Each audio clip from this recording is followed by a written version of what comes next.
As you walk up Doyer Street here in Manhattan's Chinatown, you'll pass by this little neighborhood post office named after Mabel Lee, a figure whose accomplishments and struggles tells you a lot about what it was like to be a woman and be Chinese in the early 20th century in the United States. So let's take a journey back to that time. The year is 1905 and Mabel Lee arrives in New York from China. Her father is a Baptist missionary and eventually pastor at the Chinese Baptist Church in Chinatown. And that's a role that allows the family to come to the United States despite a law called the Chinese Exclusion Act. The Chinese Exclusion Act, passed in 1882 and ultimately in effect for the following 60 years, blocks almost all immigration from China. It's the US's first law banning people from coming here based on race or ethnicity. Proponents of the law argue that if not restricted, cheap Chinese labor will flood the country and put Americans out of work.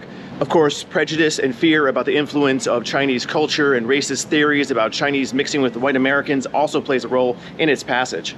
But there are exceptions carved into the law for certain professions, including merchants, scholars, and missionaries, which is how Mabel Lee and her parents are able to come.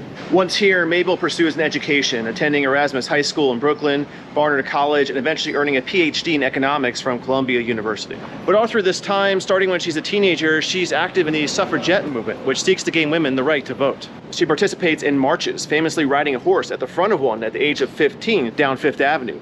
And she's interviewed in newspapers. When women gained the right to vote in New York State in 1917 and nationally in 1920, she celebrates it. But ironically, she herself still cannot vote.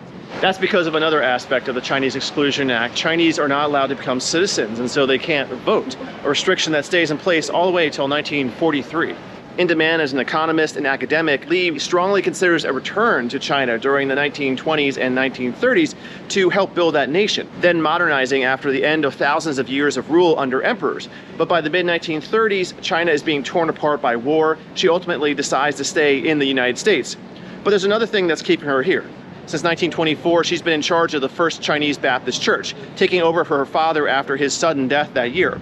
And this ultimately becomes her life's work, leading the church out of a sense of duty and faith despite not being an ordained minister and despite the other opportunities she might have had. But she believes strongly that Christianity is essential for Chinese society to progress. The church becomes a hub for the community with a kindergarten, English classes, vocational training, and medical services.